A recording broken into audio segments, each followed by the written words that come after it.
This is the review video for lecture 6.3, which, sorry, it doesn't get its own number. There's also going to be a 6.5 later, and you're just going to have to be, smart and deal with it. Sorry about that.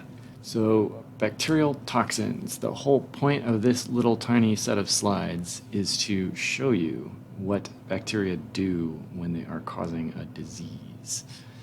Generally speaking, they cause problems to humans by releasing toxins. They make a protein or something similar to a protein and they release it, and it does stuff to us. So that's a thing I want you to be able to visualize. So I gave you 5 diseases to visualize, and some of these are very memorable. Okay, so you're going to have, for these 5 diseases, you're going to need to know the disease's name, so be able to come up with its name if I describe it. You're going to need to know its major sign, so what does it do to people? What do they experience? Do they vomit? Do they get paralyzed? Does their skin fall off? What happens to them? And then what is the outcome of that? Do they recover completely?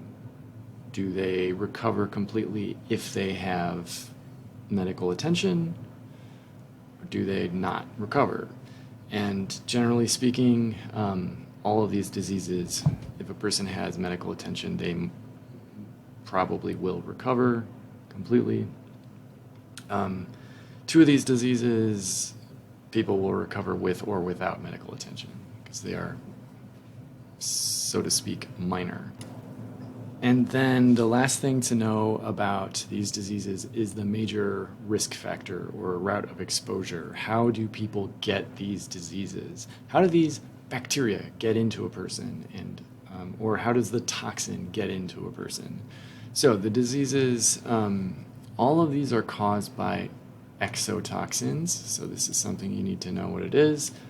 And some of them are caused by enterotoxins, which are a specific group of exotoxins. So make sure you know what those words mean, and then learn the diseases. So tetanus, this is something we're all familiar with, and it is caused by a single protein. But what is the risk factor? And then what is the route of exposure or risk factor? How does a person get these diseases? Okay, so how does a person get these diseases? So this brings us to exotoxins again. This is what this whole set of slides is about, exotoxins. And 2 of the diseases are specifically caused by enterotoxins. These are a group of exotoxins. So make sure you read those. And then here we go, tetanus. Tetanus is one of the diseases, and there are 2 diseases from Bacillus cereus. Bacillus cereus is caused by a endospore former, and so is tetanus. The difference is tetanus is an obligate anaerobe, and that limits where you're going to see it. It's only going to grow in a puncture wound or some other environment without oxygen, whereas Bacillus cereus is going to grow in your food, potentially.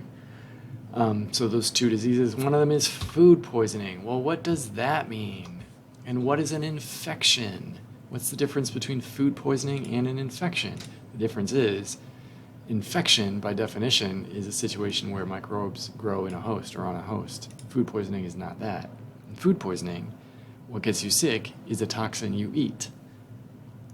In an infection, if an infection makes you sick, what makes you sick is what the cells do inside you or on you. Note, infection and disease are not directly connected. You are infected right now with all the bacteria in your colon, and they are not hurting you. So infection is not always a bad thing, but infections in certain part of the body are bad. An infection in the bloodstream, that is bad. Infection in the small intestine where bacteria don't belong, that is bad. Those generally are leading to a disease. Disease is the bad thing. Infection is just microbes growing, but disease is a person being hurt, their health declining. That is a disease.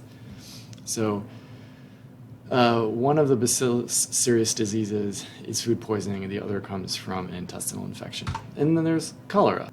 Cholera is caused by bacteria that will infect someone's intestine, and it will release an exotoxin, specifically another enterotoxin, and that will lead to the deadly diarrhea of cholera. Cholera is something you should know about for sure, because it turns out that the modern way we treat cholera, where we measure how much diarrhea a person has and we make them drink that much electrolyte solution, and that is a foolproof way to save someone's life if they have cholera. Developing that technique in the 1970s measurably increased human life expectancy. So that tells you something about cholera. And then toxic shock syndrome is a hideous nightmare of a disease. So make sure you learn the 4 things about that and all the others. Again, their name, their major sign, the typical outcome, and their risk factor, or the way a person is exposed to them.